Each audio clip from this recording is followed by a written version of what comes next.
Kita bawa ke bengkel kita ternyata sembraut ya, bagian misalkan di bagian penggantian oli, perawatan mesin, tune up berkala dan sebagainya, diusahakan untuk satu bengkel satu nama yang sudah terpercaya. Oke. 2025 kita song-song dengan riang, semua mimpi besar bakal terbilang, saling dukung dan berkarya tanpa lelah, hingga puncak sukses kita raih juang. Assalamualaikum warahmatullahi wabarakatuh. Selamat sore semuanya, selamat menjelang istirahat. Semoga kita semuanya selalu diberikan kesehatan, diberikan kemudahan dalam segala bentuk urusan aktivitas keseharian kita. Juga kita selalu diberikan rezeki yang berlimpah berkah, kemudian kita selalu dihindarkan dari segala mara bahaya. Diri kita, keluarga kita, saudara-saudara kita, kerabat-kerabat kita, teman-teman kita semuanya, baik teman yang dekat maupun yang jauh ya. Karena saling mendoakan itu adalah perbuatan yang sangat baik sekali, apalagi kita mendoakan di bulan suci Ramadan.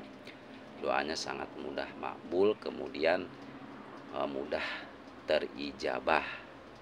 Karena doa itu sebelum sampai ke seseorang yang kita doakan, doa tersebut pahalanya lebih duluan datang ke orang yang mendoakannya guys. Apalagi di bulan Ramadan ini sangat berlipat-lipat ganda pahalanya ya.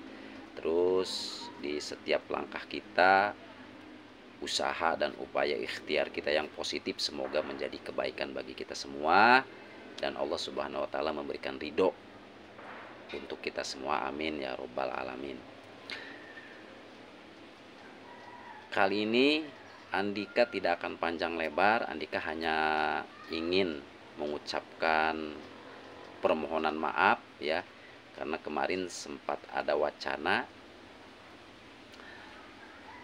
Andika ingin merakit engine Avanza 2010 dengan tipe engine K3VE, namun mohon maaf sekali lagi tidak bisa kami tayangkan secara publik atau tidak bisa kami lanjutkan ya, karena ada beberapa alasan. Yang pertama tentunya ada gangguan teknis di bagian engine-nya, kemudian yang kedua di bagian bukan di bagian ya, si pemilik atau owner mungkin dia sudah lelah, sudah capek, karena kebetulan kan si engine ini kan sebelum datang ke bengkel kita dia datang di bengkel orang lain dulu ya, dan 2 kali bongkar katanya, tapi si kasus dan trouble-nya itu tidak bisa ditemukan, alias gagal total ya. Yang lebih parah lagi di bagian speed crankshaft-nya di sini nih, di depan ya.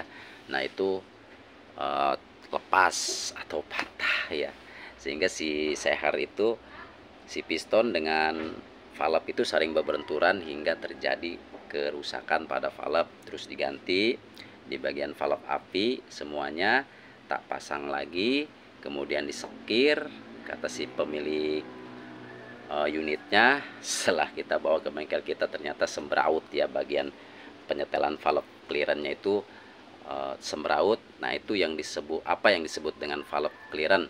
Nah valve clearance itu adalah bahasa Indonesia itu setelan klep atau celah katup ya. Nah fungsinya apa, tujuannya apa? Tujuannya untuk mengembalikan angka-angka tersebut ke spesifikasi kayak dari pabrikan maksudnya guys ya. Mohon maaf, jadi kita jelaskan ya sebentar tentang valve clearance ya, sebelum kita mengarah ke tujuan ya yang tadi kita maksud. Nah valve clearance itu kan tujuannya untuk mengembalikan angka-angka ke spesifikasi bawaan pabrik. Nah itu biasanya di bagian valve ya atau setelan klep. Nah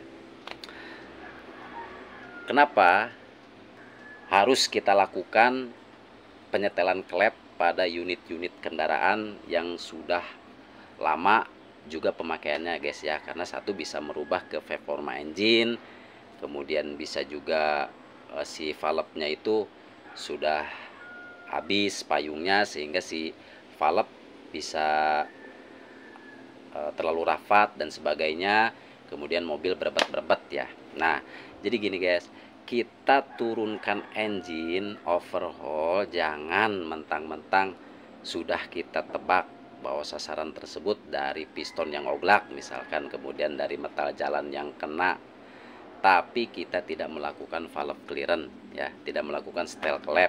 Nah, itu salah besar guys. Jadi sekalian mumpung kita bongkar, jadi sebelum kita bongkar, sebenarnya sebelum kita bongkar ini harus kita ukur dulu, kita jadikan catatan dari misalkan dari nomor 1, nomor 2, nomor 3, nomor 4. Nomor 1 untuk in itu ada berapa sebelum kita bongkar, kemudian X-nya juga ada berapa, kemudian nomor 2 inch-nya ada berapa, exhaust-nya ada berapa. Itu jadikan catatan. Nanti ketika kita mau melakukan perakitan ulang, kita nggak keder. Terus ininya juga si valve-nya itu jangan acak-acakan guys, tetap kita kasih tanda 1, 2, 3, 4, 5, 6 sampai 16 ya, karena valve-nya kan 16. Nah, ditandain juga, kita bukan menandain hanya untuk mengembalikan ke habitatnya, itu bukan guys. Tetap kita lakukan pengecekan kembali, pengukuran, terus kita lakukan oplos ya. Kalau misalkan si valve lifternya nggak punya, si botol klepnya itu kita bisa menggunakan ganjal dengan menggunakan filler kit ya, filler kit yang bekas. Filler kit itu ini nih, setelan klep ya. Nah, ini kan setelan klep nih udah rusak, udah nggak kelihatan angka-angkanya. Ini bisa dipotong terus diganjal ya, diganjal di bagian valve-nya di dalam, tapi hati-hati ya, harus presisi, terus jangan diganjal menggunakan kaleng. Nah, ini kan kalau yang kayak gini nih baja nih bagus guys ya, kalau dari bahan dari filler bagus, tapi kalau dari seng itu nggak boleh ya, karena seng itu kan mudah sobek gitu guys ya. Jadi intinya kerja itu kita harus profesional, kita ukur, kita cermati, analisa dengan baik, spesifikasinya berapa, ukurannya berapa, nah, kita harus ikuti itu guys. Nah, jadi ceritanya gini guys, kemarin kita sempat ingin menayangkan perakitan engine ya, dari awal sampai akhir, cuman karena situasi dan kondisi tidak mendukung, kita menemukan kejanggalan mesin si Avanza ini ternyata bolong guys ya, bolong. Terus kita lakukan, padahal kita sudah lakukan pengukuran di crankshaft, sekalian kita bawa ke tukang bubut ya, karena kita itu selalu membawa crankshaft atau kruk as, meskipun dia kelihatannya baik ya, kelihatannya baik, nggak ada masalah, metal mulus dan sebagainya, tapi tetap kita lakukan pengukuran. Fungsi dan tujuannya untuk mengetahui nilai kestandarannya guys ya. Kalau misalkan sudah tidak lebih dari toleransi kestandarannya, nah baru kita lakukan itu namanya apa, undersize atau slip ya, untuk di bagian crankshaft. Dan meskipun si askrupnya pun aman, atau misalkan nggak perlu di undersize, nggak perlu di slip, tapi kita tetap melakukan penggantian metal ya, metal jalan, metal duduk itu wajib diganti kalau misalkan sudah dibongkar guys. Karena apa? Meskipun dia kelihatannya baik-baik saja, kemudian mulus, nggak ada masalah kelihatannya, ya namanya juga sudah terpakai, mungkin ada kebenjolan, sudah ada keausan, meskipun masih dalam toleransi gitu maksudnya guys, tapi sebaiknya kita bongkar ya.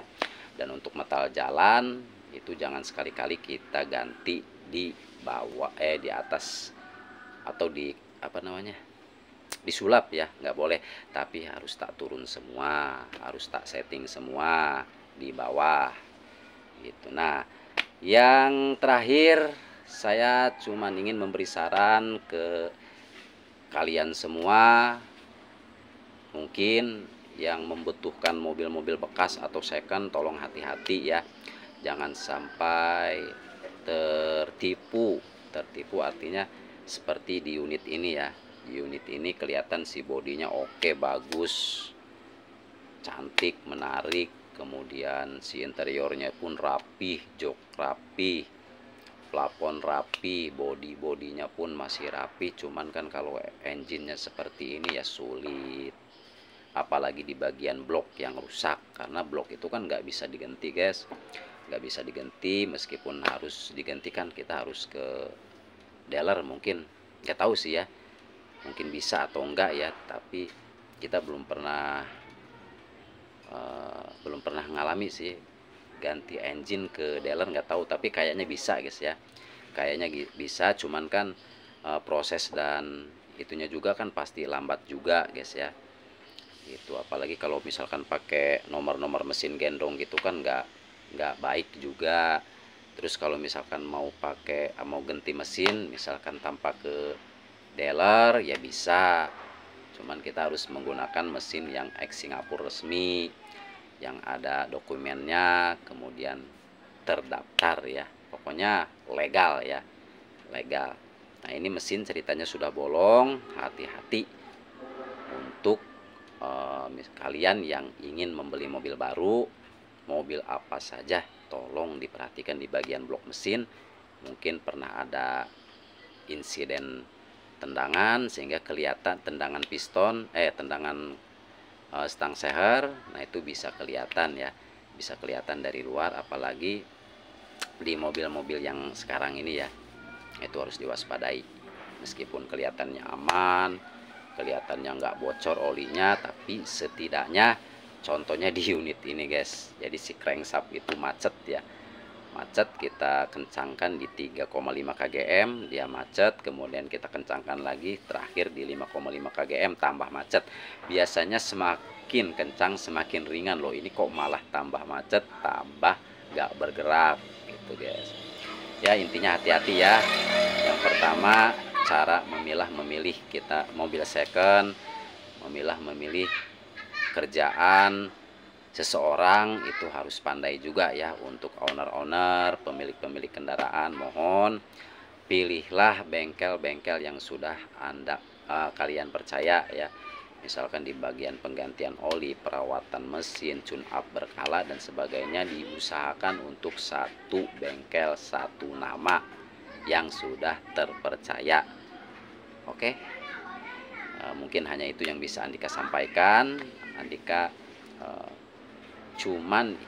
sebenarnya cuman ingin mohon maaf ya, mohon izin, karena kemarin kita sudah janji akan menayangkan perakitan ini ya, engine Avanza, cuman tidak bisa kami tayangkan, tidak bisa kami publikasikan karena ada beberapa hal kendala ya. Sebenarnya hanya itu saja sih guys yang ingin Andika sampaikan ya. Kalau misalkan udah saling bertemu gini kan ya, terpaksa kita ngobrol ngalir ngidul muna muni guys ya. Oke, semoga bermanfaat. Andika Motor mengucapkan minal aidin wal faidin. Selamat menunaikan ibadah puasa, menjalankan ibadah puasa bagi yang menjalankan ibadah puasa. Semoga ibadah puasa dan ibadah-ibadah lainnya tentunya kita diterima Allah Subhanahu wa taala, sehingga apa yang kita kerjakan, ibadah-ibadah kita tidak sia-sia guys ya. Semoga bermanfaat. Andika Motor undur diri, masih tetap dipancarluaskan dari Desa Sindangayu, Kecamatan Seketi, Kabupaten Pandeglang, Banten, Indonesia. Assalamualaikum warahmatullahi wabarakatuh. Bye bye.